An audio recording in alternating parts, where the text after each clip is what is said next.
On an ordinary night, a family man is blindsided by a new employee with a disturbing revelation. The photograph of a deceased woman mysteriously resurfaces from the basement, reopening deep wounds. But the greatest pain is yet to come. The possibility that she is alive and forgotten by everyone. Amidst memories, lies, and silences, a search for justice and redemption begins. If this story interested you, don't forget to subscribe to our channel and tell us what city you're watching from. Continuing. The sun was beginning to set behind the imposing mansions of Belgravia Gardens, an upscale neighborhood in London, when Marcus Miller parked his Audi in the garage of the residence he had inherited from his parents. The house, an imposing 1970s construction, preserved an architectural elegance that contrasted with the modern developments emerging around it.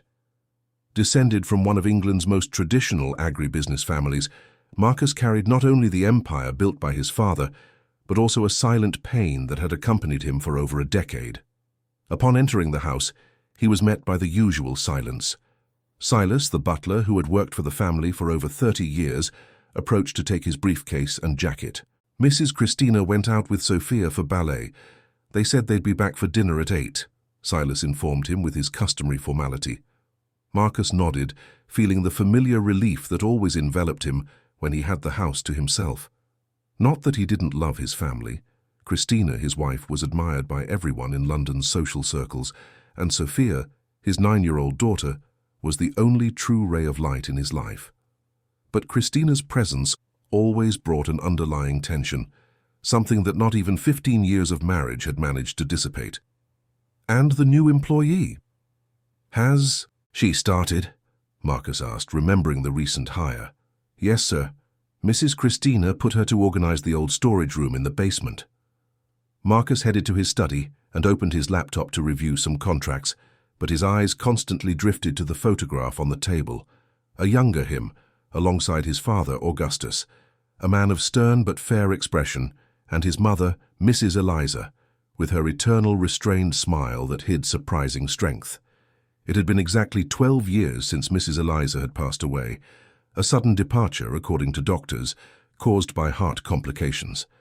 Marcus still remembered the numbness of those days, how quickly everything had happened, the unexpected diagnosis, the emergency hospitalization, and then, in less than a week, the funeral with the sealed coffin. Due to hospital procedure, Christina had explained, having handled all the details while he remained paralyzed by grief. The sound of footsteps in the corridor interrupted his memories. A soft knock on the door was followed by Silas's voice. "Excuse me, sir. The new employee would like to speak with you.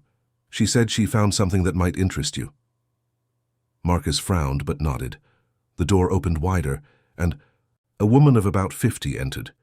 She wore the simple uniform Christina chose for all employees, but there was a dignity about her that transcended the clothing. Her graying hair was pulled back in a firm bun, and her dark eyes met his with an unusual steadfastness for someone in her position. "Good afternoon, Mr. Miller. I'm Iris Oliver, the new employee. I apologize for disturbing you, but I found something while organizing the basement that I thought I should bring directly to you." There was something in her voice, a contained tension perhaps, that immediately caught Marcus's attention. He gestured to a chair, but she remained standing, holding an object against her chest as if protecting something precious. "Mrs. Christina instructed me to discard several old items from the basement, but when I was organizing one of the boxes of old photographs, I found this." She extended what appeared to be a dusty picture frame. "I believe it's too important to be thrown away." Marcus took the object and felt a pang in his chest as he recognized the photograph. It was his mother, Mrs. Eliza, sitting in the garden of the house during his father's 70th birthday. She wore the navy blue dress she was so fond of and the pearl necklace Marcus had given her the previous Christmas. "Thank you, Iris. You did well to bring it. I don't know how this photo ended up in the discard boxes." Iris hesitated, clearly uncomfortable. Her wrinkled fingers gripped her apron tightly, and Marcus realized there was something more she wanted to say. "Is there anything else, Iris?" She took a deep breath. "Mr. Miller, I don't know if I should say this, and perhaps it's not my place, but I knew your mother. Marcus felt a chill run down his spine. What do you mean? Did you work here before? Iris shook her head. No, sir. I knew her under different circumstances.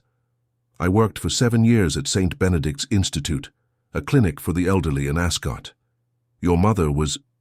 She still is one of the patients there. The world seemed to stop for Marcus. Iris's words echoed in his mind, but they made no sense. His mother had passed away. He had been at the funeral, signed the documents, seen the death certificate. That's impossible. My mother passed away 12 years ago. Iris's eyes filled with tears. I'm so sorry, sir, but the woman in the photograph is the same one I cared for almost 5 years. Mrs. Eliza Miller. She was still at the institute when I was dismissed 2 years ago. I would recognize her anywhere. Marcus stood up abruptly, anger replacing the initial shock. Is this some kind of scam? Do you know who I am? Who my family is? Iris remained firm, despite the visible trembling in her hands. It's not a scam, sir.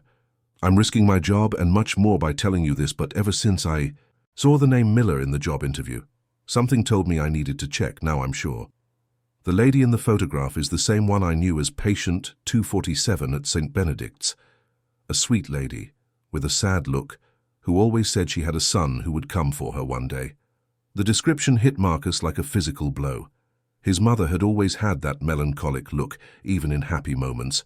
And 247, the number stirred something in his memory. His mother's room at the family's old estate was number 24. And her birthday was on May 7th. Why are you telling me this now? Why did you apply for this job? He asked, his voice failing. I was unfairly dismissed from the institute after questioning the treatment of some patients, especially Mrs. Eliza. I never believed she needed to be institutionalized. She had moments of confusion, yes, but nothing that justified that isolation. When I saw the vacancy for this house, I recognized the surname and thought that perhaps I could understand what happened. Marcus sank into the chair, feeling the weight of Iris's words. It was impossible, it had to be, but something deep inside him, a restlessness that had accompanied him for years, began to make sense. The speed of the funeral, the sealed coffin, Christina's insistence on handling all the details. Sir, I know it's hard to believe, but I have proof. Iris opened the small bag she carried and pulled out a folded paper. It was a photograph taken with an old cell phone. The image was a little blurry, but it clearly showed an elderly woman sitting in a wheelchair, looking out a window. Despite her advanced age, Marcus immediately recognized his mother. The date in the lower corner of the photo indicated it had been taken only 3 years ago. His mother, whom he believed to be resting in the family vault for over a decade, was alive. And someone, he couldn't even think who, had orchestrated this entire lie. You said you were dismissed for questioning her treatment. What kind of treatment? He asked, dreading the answer. Excessive medication, mainly. Potent sedatives that left her apathetic most of the time. Isolation. She rarely received permission to socialize with other patients, and there were the special sessions with Dr. Mason, from which she always returned more confused and distraught. The name Mason also sounded familiar. Dr. Robert Mason, a psychiatrist who occasionally attended social events hosted by Christina, a man with an easy smile and a calculating gaze, who always treated Marcus with a deference that bordered on discomfort. Where is she now, do you know? Iris shook her head. After I was dismissed, I lost contact, but the institute has a branch in Brighton where they transfer long-term patients. I heard rumors she might have been sent there. Marcus looked again at the photograph in his hands. His mother's smile, once a comforting memory, now seemed a silent accusation. How had he not noticed? How could he have so easily accepted her sudden departure? His thoughts were interrupted by the sound of the front door opening, followed by Sophia's animated voice and the sound of Christina's heels in the entrance hall. "Daddy! Daddy! Look what I got in ballet class!" Sophia's voice echoed down the hall. Iris quickly collected the photograph she had shown. "We should continue this conversation later, sir. I'll be in the basement finishing the organizing." Before Marcus could reply, Sophia ran into the study holding a small participation trophy. Behind her, Christina appeared in the doorway, elegant as ever in her Chanel suit. Her eyes quickly scanned from Marcus to Iris, and an almost imperceptible shadow crossed her face. "Is the new employee already bothering you with questions, darling?" she asked with a smile that didn't reach her eyes. "She just brought me an old photograph of Mother she found in the basement," Marcus replied, carefully observing his wife's reaction. For an instant, so brief it almost went unnoticed, Christina paled, but her composure quickly returned. "Oh, how kind. Although I asked her to discard those old things, they're just painful memories, aren't they?" She approached, taking the photo from Marcus's hands. "You always get melancholic when you see these old things." Sophia, oblivious to the growing tension, showed her trophy to Iris, who smiled gently at the girl. "Iris, you may leave now. Sophia, let the employee work," Christina said, her polite tone barely disguising an order. As Iris withdrew, Marcus observed the way Christina followed her with her gaze, as if evaluating a potential threat. For the first time in his marriage, he truly looked at his wife and wondered who the woman he shared his life with really was. Sophia jumped onto his lap, momentarily pulling him from his dark thoughts. "Daddy, the teacher said I'm the best in the class. Shall we celebrate with ice cream after dinner?" Marcus hugged his daughter, feeling a tightness in his chest at the thought that his mother, the grandmother Sophia had never known, might be alive somewhere, waiting for him. The same sense of helplessness he had felt when losing his mother now returned, but this time accompanied by a fierce determination. "Of course we will, Princess. And afterwards, how about showing me that old photo album of Grandma's that you like so much?" Sophia smiled, enthusiastic, while Christina froze at the door. "Darling, it's too late to be going through old albums. Sophia has school early tomorrow," Christina protested. "An exception won't hurt," Marcus replied firmly. "After all, it's important for our daughter to know her roots, don't you think?"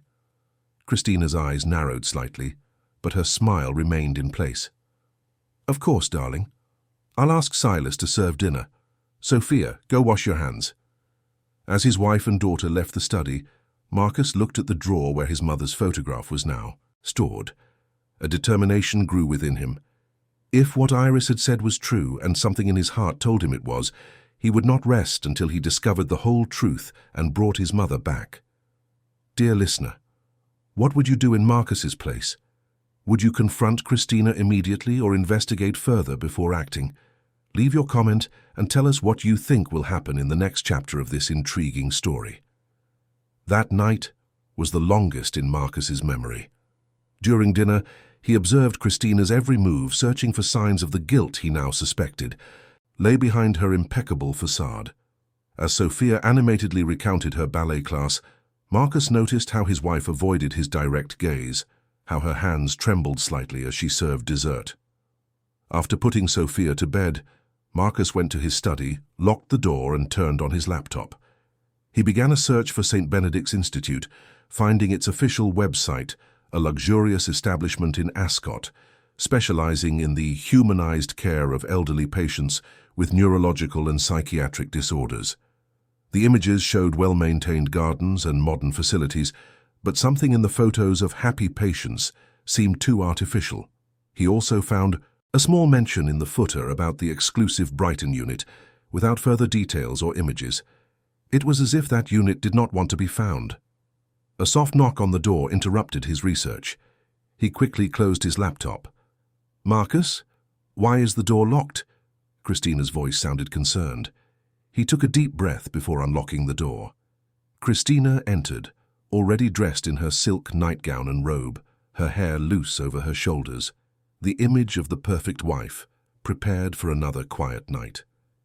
"Is everything all right, darling? You barely touched your dinner," she said, approaching him as she did when she wanted to comfort him after a difficult day in business. "I'm just thinking about a few things," he replied vaguely, observing her reaction. "Would it be about that photograph of your mother?" Christina sat in the armchair opposite the desk. "I noticed how upset you were." Marcus studied his wife's face, searching for any flaw in her expression of concern. "Actually, I'm grateful to Iris. It's been a long time since I saw that particular photo of Mother. I always found it curious how you still call her mother, even after so long. Christina commented with a smile that didn't reach her eyes. Your bond with her was truly special. Yes, it was. Marcus paused, then decided to risk it. You know, I've been dreaming about her lately. Dreams so vivid that, for a moment, they seem real. Christina's fingers tightened slightly on the armrest of the armchair. Dreams are our subconscious's way of processing loss, darling. Dr. Mason always says that. Dr. Mason, the psychiatrist who comes to your charity events? Marcus asked, feigning casualness. Yes, him. A brilliant professional. Christina stood up, approaching to touch her husband's shoulder. Why don't you come to bed? It's late. I'll be there soon. I need to finish a few things. When Christina left, Marcus waited a few minutes before resuming his research. He typed Dr. Robert Mason's name and discovered that, in addition to his private practice in London, he was the medical director of St. Benedict's Institute, a detail Christina had conveniently omitted in their conversations over the years. The next morning, after ensuring Christina had left for her spa appointment, Marcus looked for Iris. He found her in the laundry room, methodically organizing bath towels. Iris, I need you to tell me everything you know about my mother and St. Benedict's Institute, he said, closing the door behind him. The woman's eyes widened. So you believe me? I'm willing to consider the possibility, but I need more than a blurry photograph. Iris sighed, abandoning the towels. I worked there for 7 years as a nursing assistant. Your mother arrived approximately 5 years after I started. She was admitted with a diagnosis of early dementia, according to the documents, but she never seemed truly demented to me. Confused sometimes, yes, especially after the therapeutic sessions with Dr. Mason, but there was a lot of lucidity in her gaze. And you are absolutely sure it was my mother, Mrs. Eliza Miller? Absolutely. Although there she was treated only by her number, 247. Patients in the restricted wing were not entitled to their names. Iris hesitated. There was something strange about that wing. Patients received few or no visitors, and the medication was much stronger than normal. Why exactly were you dismissed? Officially for negligence. In reality, it was because I questioned your mother's treatment after I found her trying to write a letter. She was writing to you, sir. Marcus felt a tightness in his chest. Do you have any concrete proof of all this? Something that can help me find her? Iris hesitated.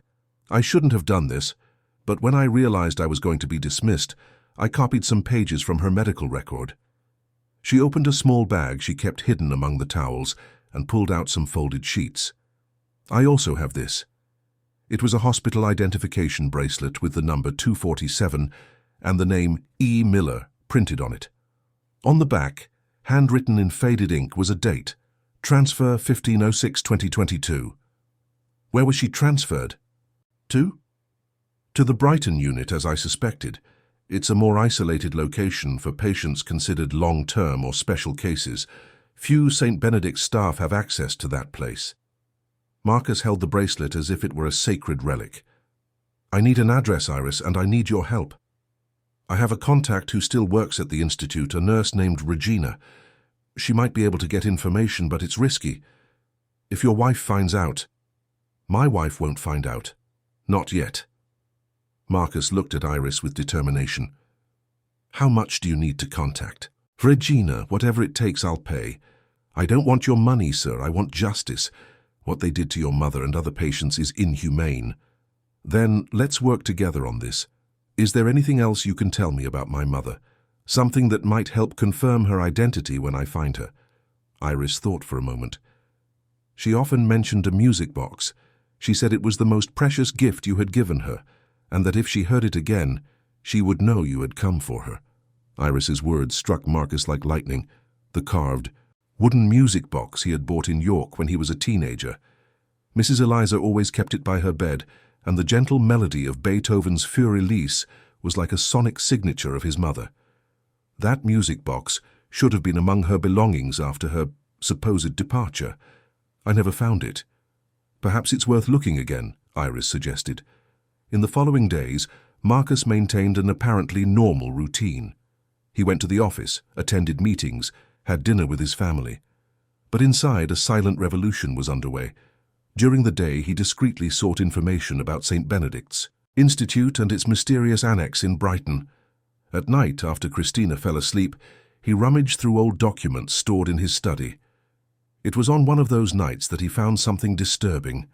A folder of medical documents he had never seen before was hidden behind some accounting books on a little used shelf. Inside, he found psychiatric reports signed by Dr. Robert Mason, dated a few weeks before his mother's supposed death.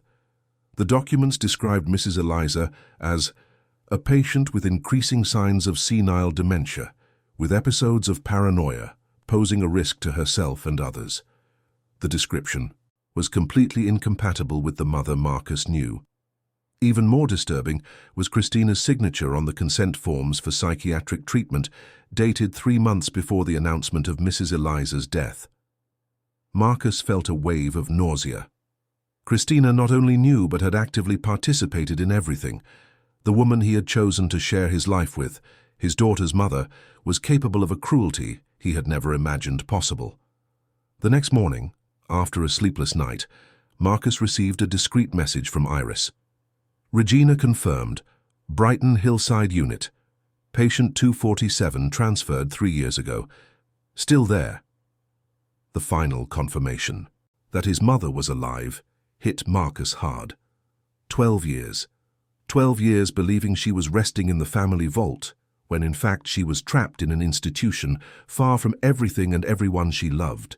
His grief turned into a fierce determination to right this injustice. During lunch he received another message, an address in Brighton and a note informing that Regina had managed to access the unit's duty roster.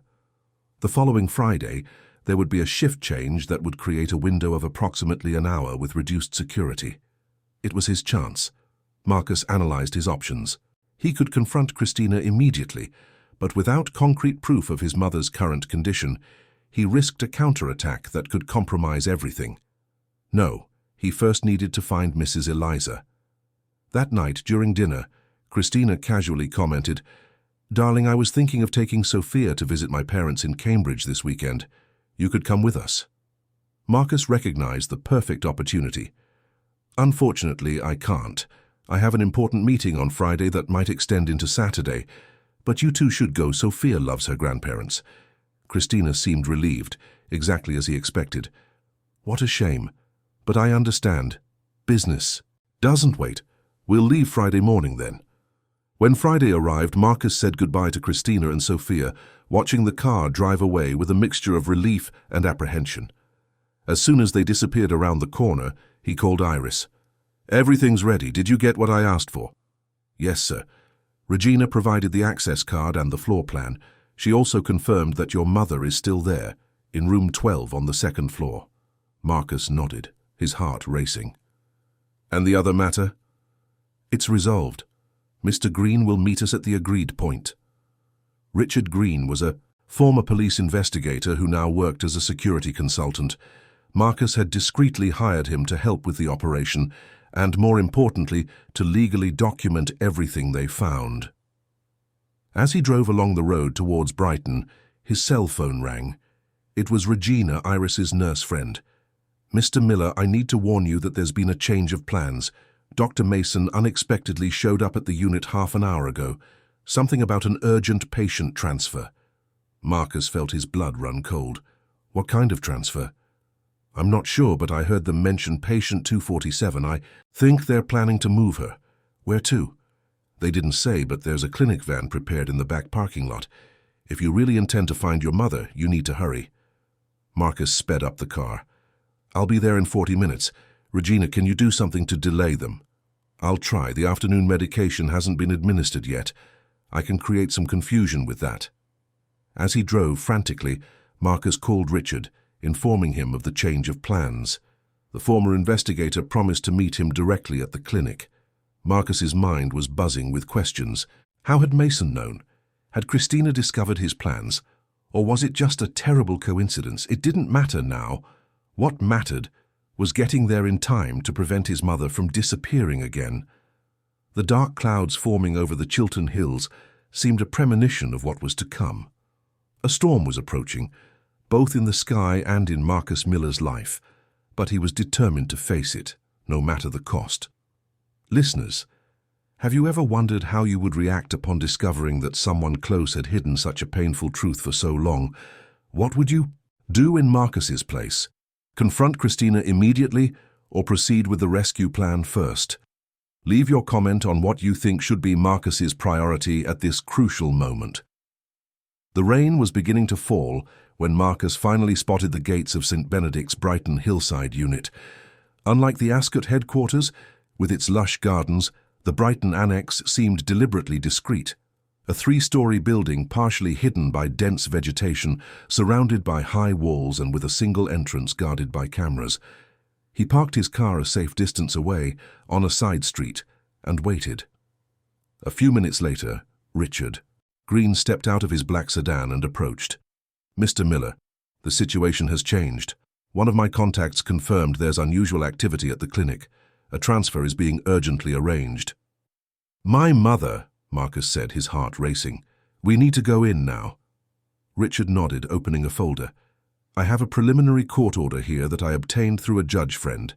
It's not exactly what we'd need for an official operation, but it will give us a few minutes of legitimacy if we're questioned." Marcus checked his phone. A message from Regina had just arrived. "Dr. Mason, left to get documents. Transfer scheduled for 6 p.m. Patient 247 is sedated but stable. Side entrance has less surveillance." It was 5:15 p.m. They had less than an hour. "Let's go with Plan B," Marcus said, pointing to the clinic's floor plan. "Service entrance, east side." The rain intensified as they walked quickly along the side of the property. A small metal door, partially hidden by bushes, was used mainly for supply deliveries. "Will the access card work here?" Richard asked. "Regina guaranteed it would. It's a MasterCard for maintenance staff," Marcus replied, swiping the card through the reader. For an agonizing moment, nothing happened. Then a green light flashed and the door emitted a soft click. They were inside. On the second floor, the atmosphere changed dramatically. Wide, well-lit, impeccably clean corridors, more like a luxury hotel than a medical institution. But the silence was disturbing. No patients in sight, no interaction, just occasional nurses hurrying by. They walked down the main corridor, trying to look as if they belonged. A nurse approached, carrying a tray with medications. "Stay calm," Richard murmured. "Let me do the talking."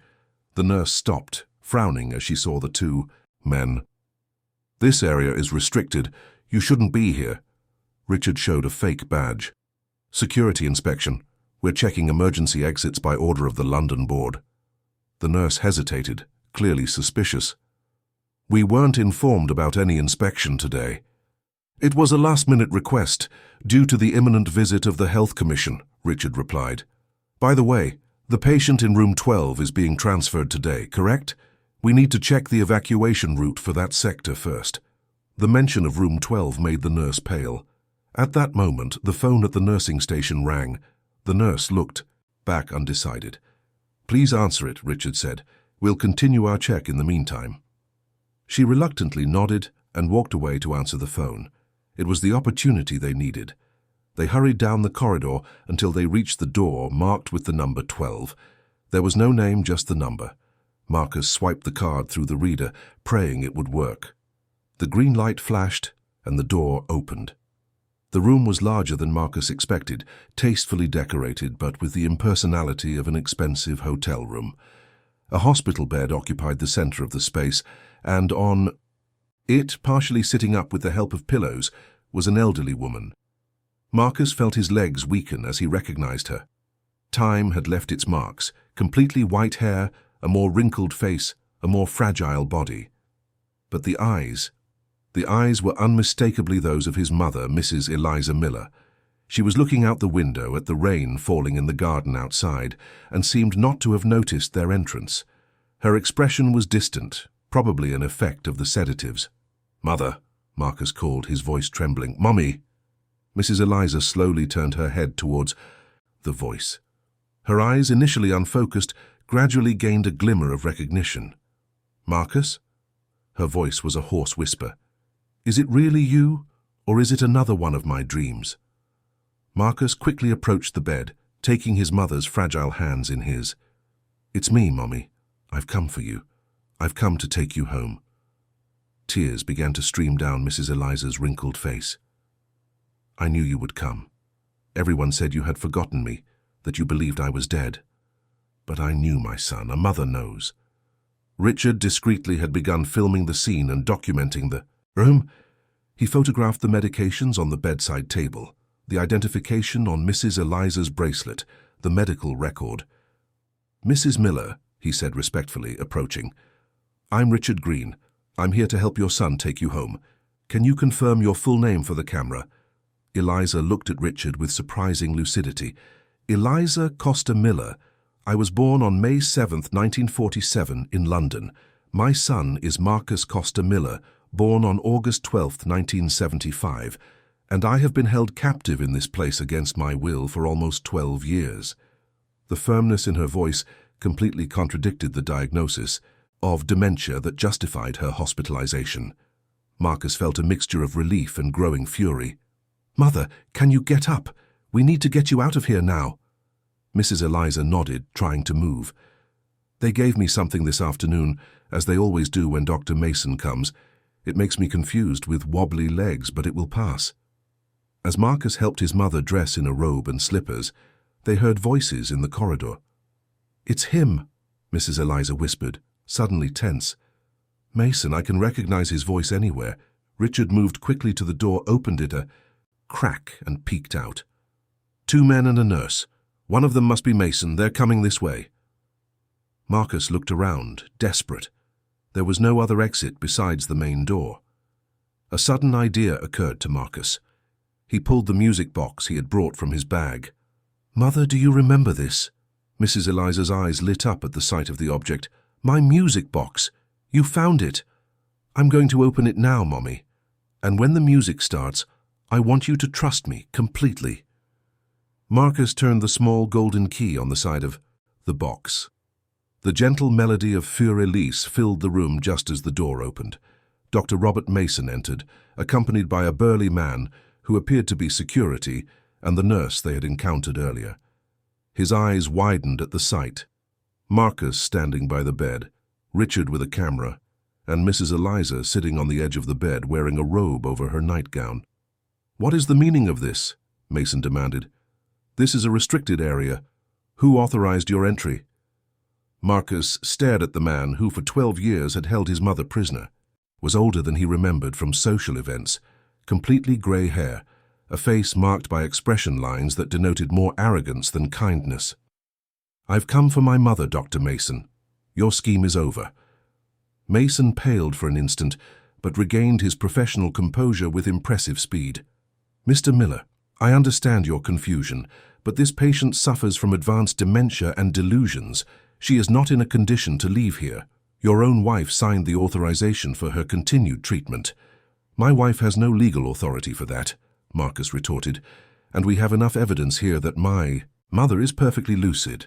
Richard stepped forward, still filming. Dr. Robert Mason, I am documenting all of this as a licensed investigator. We have a preliminary warrant to check on Mrs. Eliza Miller's well-being and evidence of possible false imprisonment and medical fraud. Mason looked at the camera, visibly shaken. This is absurd. Paul, call security. The burly man took a step towards the door, but Richard was faster, blocking the way. I wouldn't do that. Any attempt to prevent our exit will only worsen the charges. A palpable tension filled the room, broken only by the melody of the music box playing softly on the bed. Mason changed tactics. Mr. Miller, I don't know what you've been told, but there's a perfectly reasonable explanation for all of this. Your mother was institutionalized following rigorous medical protocols after exhibiting severe symptoms of dementia. Lies! Mrs. Eliza's voice was firm, surprisingly strong. I never exhibited those symptoms. I was brought here by mistake, held by force, medicated to appear confused. She is confused, Mason insisted. Part of the clinical picture includes creating alternative narratives. Marcus felt anger burn within him, but he remained calm. Dr. Mason, you have exactly 5 seconds to get out of our way, or you will face not only a lawsuit for medical fraud and false imprisonment, but also for conspiracy and falsification of a death certificate. The mention of federal police seemed to finally shake Mason's confidence. He took a step back, evaluating his options. "Paul," he finally said, "let them pass." The security guard hesitated. "Doctor, Mrs. Allen left specific instructions." "I said let them pass." Mason cut him off. "We will deal with this through official channels." Marcus immediately understood. Mason preferred to avoid a confrontation that could result in his immediate arrest. He probably hoped to buy time to alert Christina. "Come on, Mother," Marcus said, helping Mrs. Eliza walk. She leaned firmly on her son, and together they began to head for the door. The nurse lowered her eyes as they passed. Richard followed close behind, the camera still running. "Mr. Miller," Mason called once they were in the corridor, "think carefully about what you're doing. Your wife did what she believed was best for everyone.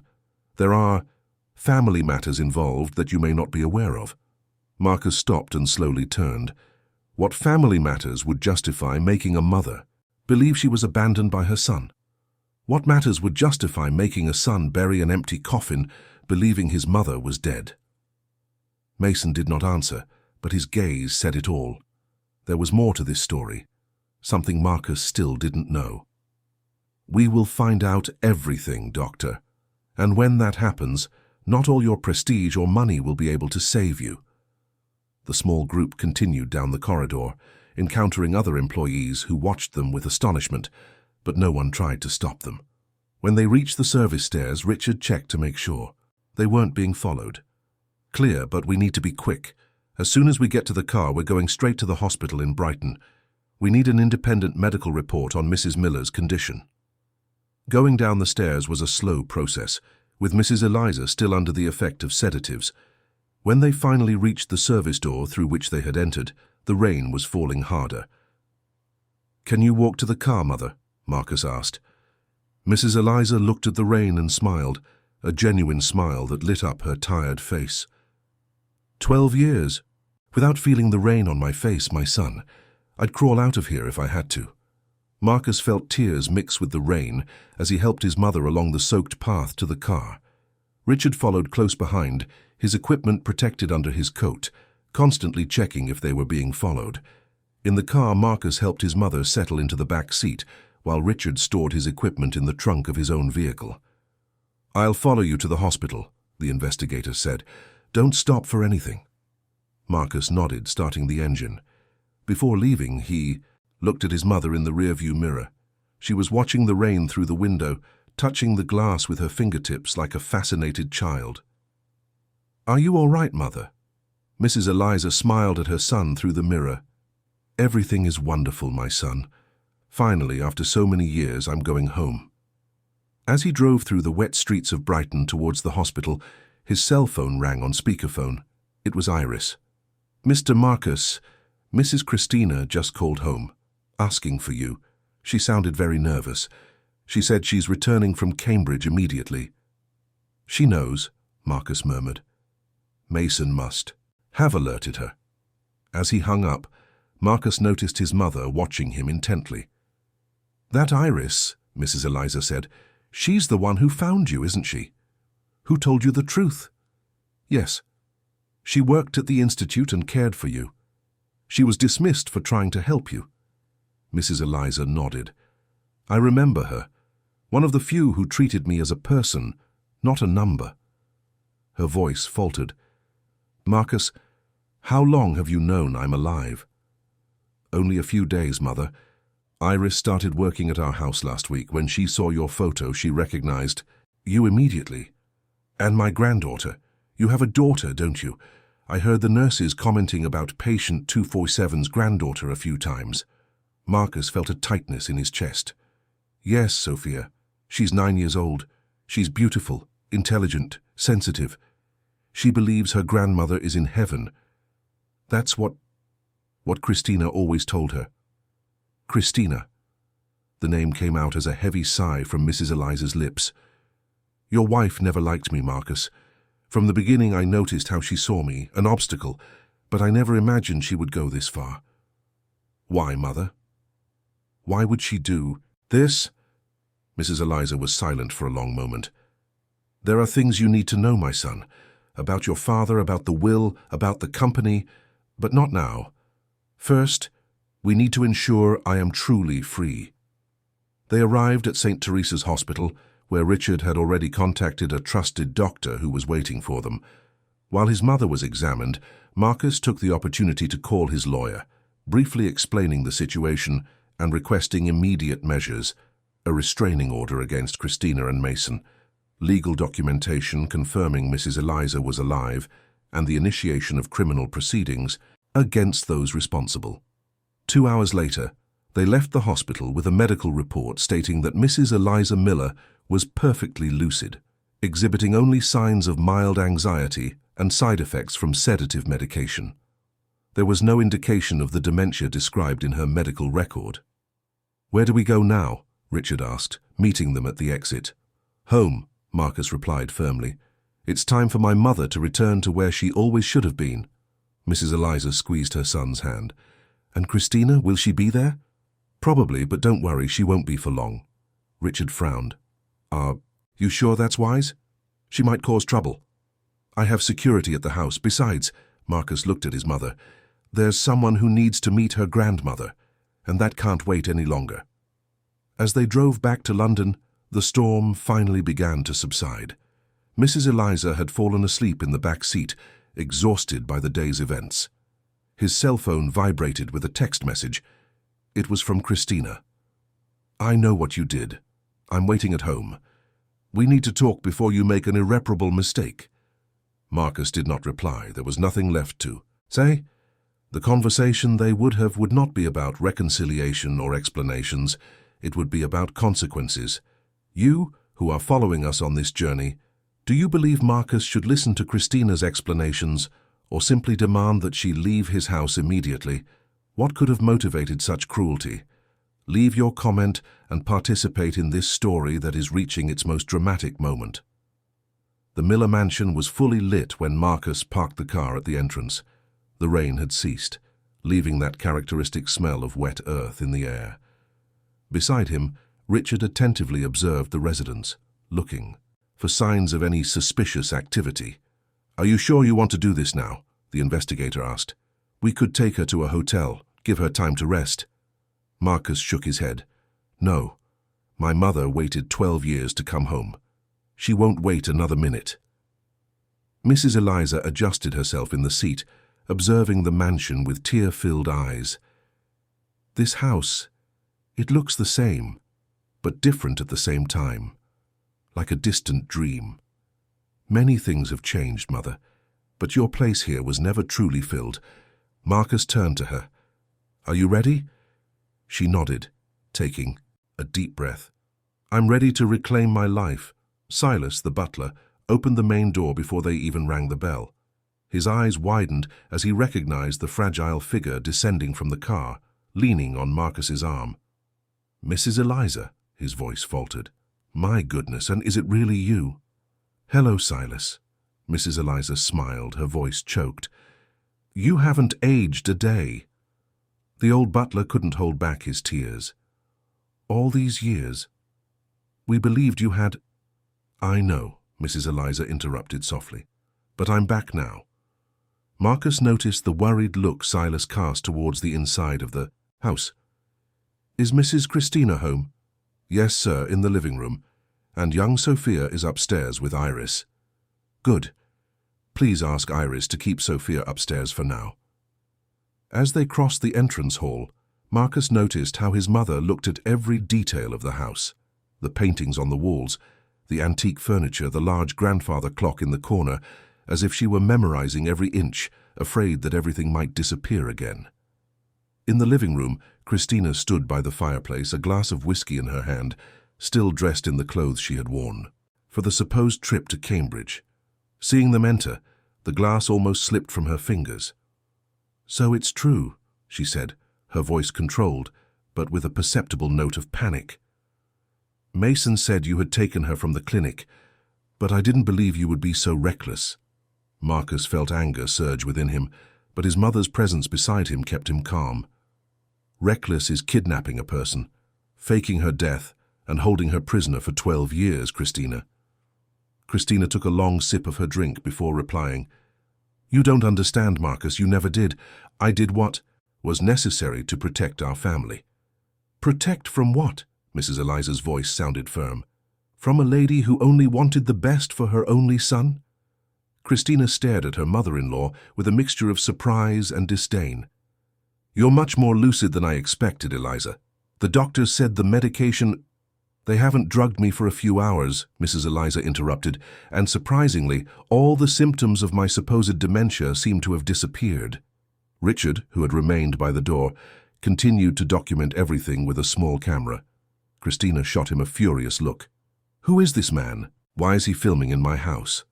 "This is Richard Green, a private investigator," Marcus explained. "And this is no longer your house, Christina. I want you to pack your things and leave by dawn." Christina laughed, a cold, humorless sound. "You can't be serious. And Sophia? Are you going to separate a 9-year-old girl from her mother?" "Sophia will stay with her father and grandmother, where she'll be safe," Marcus replied firmly. "And you'll be lucky if you get supervised visits after what you've done."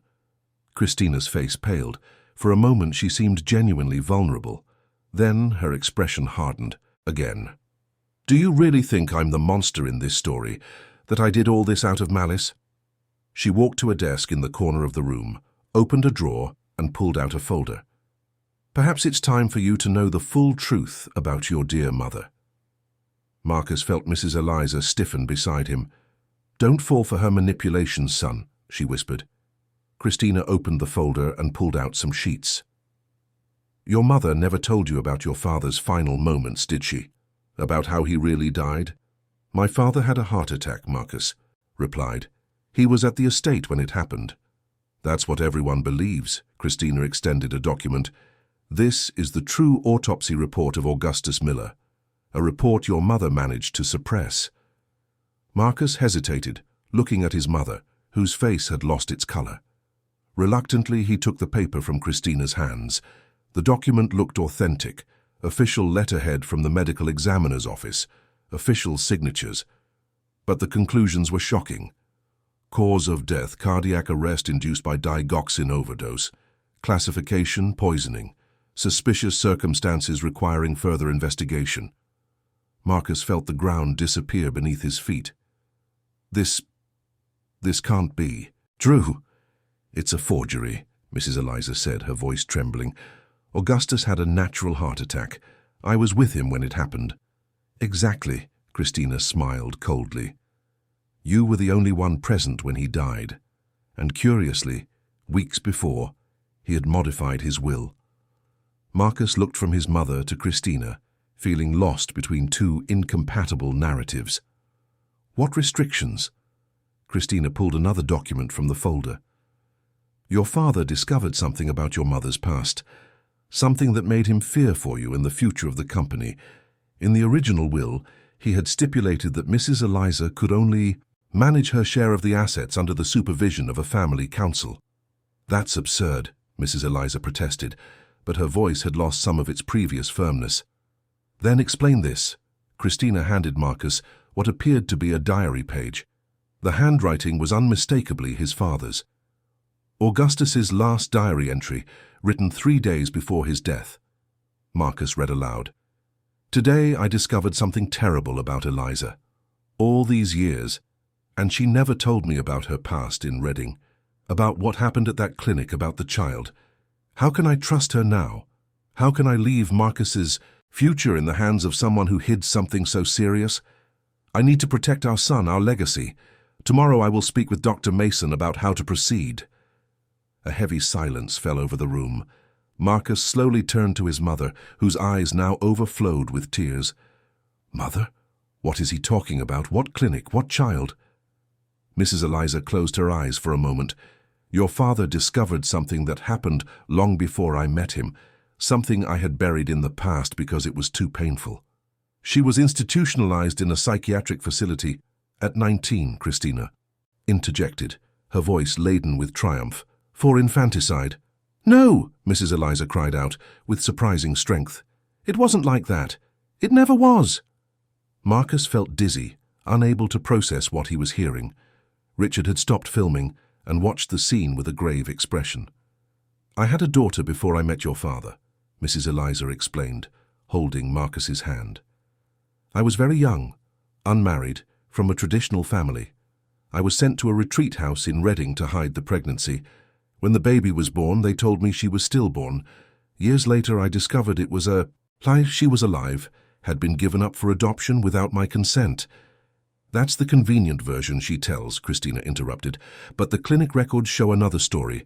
The child died due to neglect." "The records were falsified." Mrs. Eliza was trembling now.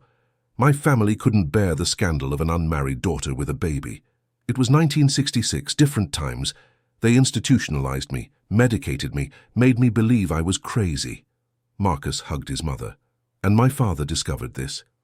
"Yes," Mrs. Eliza admitted. "Someone sent him documents from the clinic.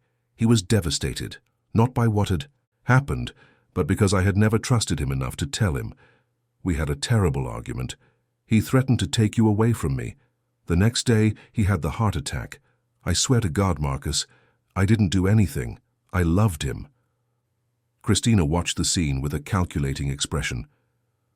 "When I discovered these documents after Augustus's death, I understood the danger Mrs. Eliza represented.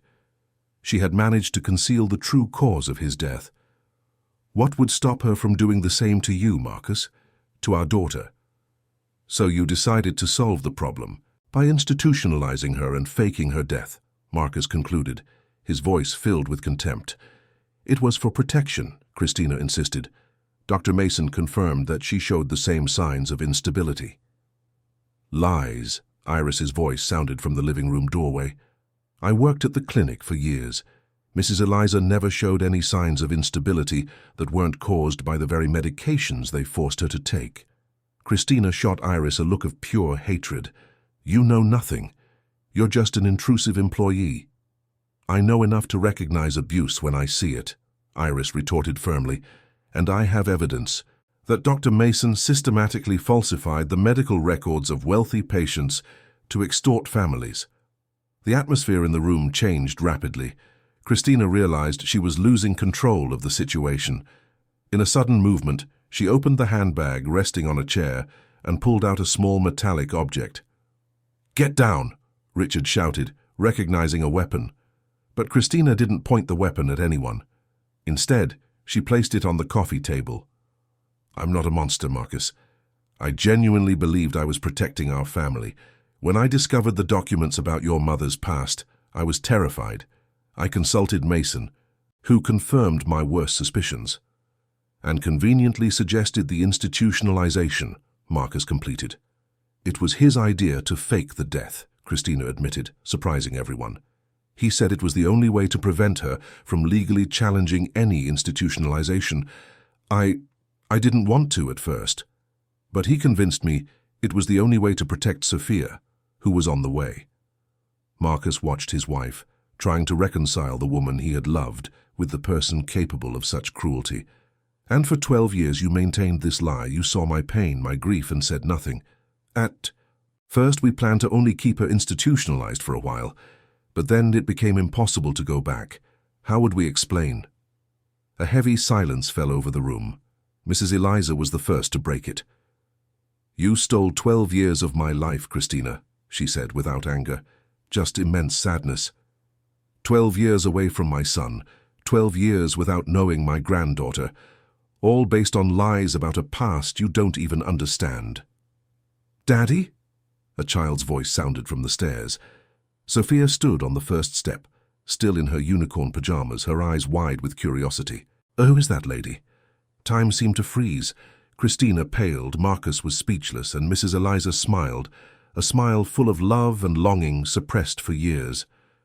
"Sophia," Marcus finally found his voice. "Come here, darling. There's someone very special I want you to meet." The girl slowly descended the stairs, her eyes fixed on the white-haired lady.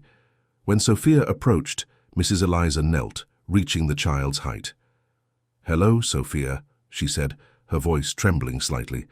"I am Eliza, your grandmother." Sophia tilted her head, confused. "But Daddy said my grandmother was in heaven." "Sometimes," Marcus interjected, kneeling beside his daughter. "The people we love can come back to us in ways we didn't expect." "Like a miracle?" Sophia asked, her eyes shining with the innocence only children possess. "Yes, my love," Mrs. Eliza agreed. "Exactly like a miracle." Sophia took a step forward, studying Mrs. Eliza's face intently. Then, with the disarming naturalness of children, she asked, "Do you know how to braid hair? Mommy never has time to braid my hair." Mrs. Eliza laughed, a genuine laugh that seemed to rejuvenate her. "I used to braid your father's hair when he was little. I think I still remember." "How?" Christina watched the scene with a complex expression, a mixture of defeat, jealousy, and surprisingly relief, as if a terrible weight had finally been lifted from her shoulders. "Sophia," she called softly, "it's time to go back to bed, darling. The adults need to talk." The girl pouted. "But I just met Grandma. I want to stay longer." "There will be plenty of time to get to know your grandmother," Marcus assured her. "She's not going anywhere. Ever again." After Iris took Sophia back to her room, the tension returned to the living room. Christina had sat down, suddenly looking exhausted and much older. "What happens now?" she asked, her voice devoid of its usual confidence. Marcus looked at his mother, then at Richard. "Now you will pack your things and leave this house. My lawyer will contact you about the divorce proceedings and Sophia's custody. Are you really going to take my daughter away from me?" Christina's voice trembled. "No. Sophia needs her mother, no matter how wrong you've been. But visits will be supervised until we are sure you don't pose a risk to her." "And what about the legal proceedings?" It was Richard, who answered, "False imprisonment, falsification of a death certificate, fraud, conspiracy.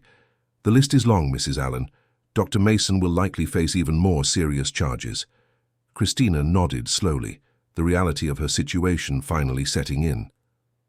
"Can I at least say goodbye to Sophia in the morning?" Marcus exchanged a look with his mother, who nodded gently. "Yes, but with Iris present." Christina stood up, looking a shadow of the confident, elegant woman she had always been. Before leaving the room, she turned one last time. "I truly believed I was protecting our family, Marcus. Perhaps it was a terrible, unforgivable mistake. But it all began with genuine fear, not malice. In the days that followed, the Miller mansion underwent a transformation. Christina moved to an apartment in the city center, taking only her personal belongings. As agreed, she visited Sophia regularly, always under Iris's supervision. Dr. Robert Mason was preventively arrested, accused of multiple crimes involving not only Mrs. Eliza, but dozens of other patients at St. Benedict's Institute. Similar stories emerged: wealthy elderly people institutionalized against their will, fortunes diverted, families separated by elaborate lies. A month after Mrs. Eliza's return, Marcus organized a symbolic ceremony at the cemetery. The empty coffin was exhumed, and in its place they planted a golden trumpet tree, a symbol of renewal and hope. At home, Mrs. Eliza and Sophia became inseparable. The grandmother taught her granddaughter old family recipes, told stories from when Marcus was little, and as promised, braided her hair in the most beautiful styles. The blue guest room transformed into Grandma's room, decorated with old and new photographs. 3 months later, they inaugurated the Eliza Miller Foundation, dedicated to helping elderly victims of abandonment and mistreatment. The former clinic in Brighton, bought at a judicial auction after the Institute's bankruptcy, was renovated and transformed into a community center for the elderly. The first resident was Mrs. Daisy Parker, an 87-year-old lady who had been Mrs. Eliza's roommate at the clinic. Abandoned by her family and wrongly diagnosed with dementia, she found in the foundation not only a home, but a new family. Richard Green became the foundation's security director, dedicating himself to investigating other similar cases. Iris, in turn, was appointed residential coordinator, bringing her experience and compassion to the daily care of the elderly. As for Christina, after the trial that sentenced her to 5 years in prison, converted to community service and probation, she surprised everyone by beginning a genuine process of redemption. She started volunteering at the foundation, initially just to be closer to Sophia, but gradually developing a reluctant respect for Mrs. Eliza. There was never complete forgiveness. Some wounds are too deep to fully heal, but a mutual understanding began to emerge. Mrs. Eliza was the first to extend a hand. "Resentment only poisons those who carry it," she once told Marcus. "Besides, she is Sophia's mother. No matter how wrong she was, she needs to be part of the girl's life." A year after the foundation's opening, Marcus was in his study when Silas announced an unexpected visit. "A lady named Claire Silver wishes to see you, sir. She says it's a matter related to your mother." Intrigued, Marcus received the visitor, a woman of approximately 60, graying hair and surprisingly familiar eyes. "Mr. Miller," she began, visibly nervous, "I saw your mother's interview on television about the foundation. When she mentioned reading the clinic, the year 1966, I couldn't believe it." Marcus felt his heart race. "Did you know my mother back then?" "Not exactly. According to my adoptive parents, I was born in a clinic in Reading in February 1966. My biological mother was a young woman from a good family. For years, I believed she had voluntarily abandoned me. But after researching, I discovered that many mothers at that clinic were deceived, told their babies had been stillborn." Marcus sat down, stunned by the possibility that was opening up. "You think that?" "I'm not sure," Claire admitted. "But the details match, and," she smiled shyly, "I've always been told I have the Miller family eyes." That same day, Marcus arranged a meeting between Claire and Mrs. Eliza. When the two women met in the living room, time seemed to freeze. Mrs. Eliza studied Claire's face for long seconds. "Your eyes," she finally murmured, her voice almost inaudible. "They are my father's eyes." Claire smiled, tears streaming down her face. "They told me I was born on February 17th, 1966, in Reading." Mrs. Eliza brought her hands to her face, a sob escaping her throat. "My daughter was born on February 17th, 1966. They told me she had been born lifeless." What followed was one of the most extraordinary moments in Marcus's life. Two women, separated by lies and time, rediscovered each other, reconnected, rebuilt a relationship that had been brutally denied to them. DNA tests later confirmed what their hearts already knew. Claire was the daughter Mrs. Eliza had believed, lost almost 6 decades earlier. The Miller family, shattered by lies and betrayals, now found an unexpected completeness. At the Christmas celebration that year, the Miller mansion was full. Mrs. Eliza presided over the table, with Marcus and Sophia by her side, Claire and her 2 adult children, and even Christina, who had attended at Sophia's invitation. Observing his reunited family, Marcus reflected on the extraordinary journey they had undertaken. 12 years of separation, lies, and suffering had given way to a reconciliation that no one could have predicted. His mother, whom he had believed dead, had not only returned to life, but had brought with her an unexpected expansion of the family, a healing for old wounds, and a renewed purpose. In the center of the table, the old music box, the same one Marcus had used to comfort his mother on the day of the rescue, held a place of honor. When Sophia opened it, the gentle melody of Für Elise filled the room, reminding everyone that however dark the nights, however cruel the lies, true love always finds its way back. End of story. Dear listeners, we hope Marcus and Mrs. Eliza's story has touched your hearts. For more equally emotional stories, we have prepared a special playlist that you can find by clicking the link to your left.